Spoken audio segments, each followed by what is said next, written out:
សូមស្វាគមន៍មកកាន់ខេត្តកែបដែលមានឆ្នេរស្អាតគ្រឿងសមុទ្រស្រស់ៗហើយជាតំបន់ទិសដៅទេសចរណ៍ដែលគ្មានប្លាស្ទិក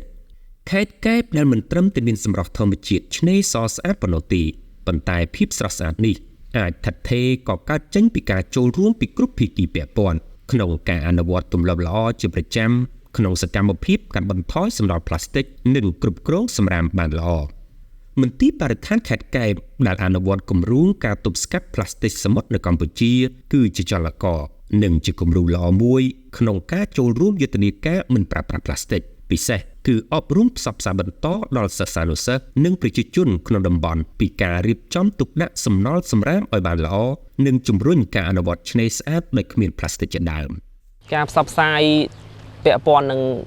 សំរាមរបស់មន្ទីរមានដូចជាទី1ផ្សព្វផ្សាយជាវីដេអូអប់រំដល់ប្រជាពលរដ្ឋក៏ដូចជាភ្ញៀវទេសចរដែលចូលមកកម្សាន្តនៅខេត្តកែបទី2តាមសាលារៀននិងទី3តាមផ្សារក៏ដូចជាតាមតំបន់ទេសចរនានាមានហើយក៏មានវីដេអូបន្ទាប់ពីវីដេអូហើយយើងមានជាអាត់សម្លេ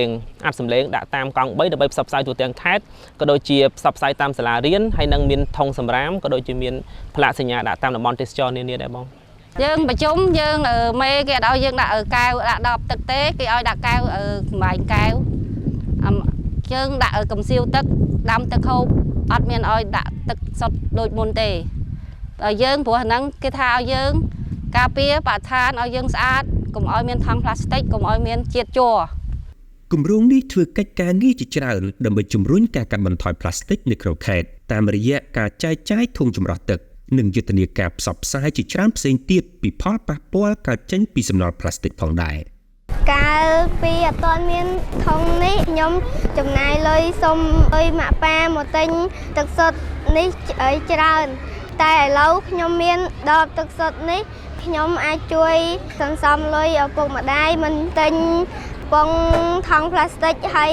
មិនឲ្យបរិស្ថានកខ្វក់ដោយសារយើងចោលអាកំប៉ុងប្លាស្ទិកអាកំប៉ុងជ័រអីហ្នឹងម៉ាស៊ីនចម្រោះទឹកស្អាតនេះនិយាយរួមបានជួយប្រយោជន៍ច្រើនណាស់ទី1យើងកាត់បន្ថយនៅដបប្លាស្ទិកបាទហើយទី2យើងកាត់បន្ថយការទិញទឹករបស់អាណាព្យាបាលសម្រាប់កូនហូបនៅសាលាក្នុងខេត្តកែបអនាគតដែលមិនមែនតែជារឿងស្រមើស្រមៃប៉ុណ្ណោះទេតែជាខេត្តដែលកំពុងសាងកេរ្តិ៍ឈ្មោះក្នុងកិច្ចការងារថែរក្សាបរិស្ថាននិងពិសេសគឺជាតំបន់ឆ្នេរស្អាតដែលគ្មានប្លាស្ទិកតែម្ដង។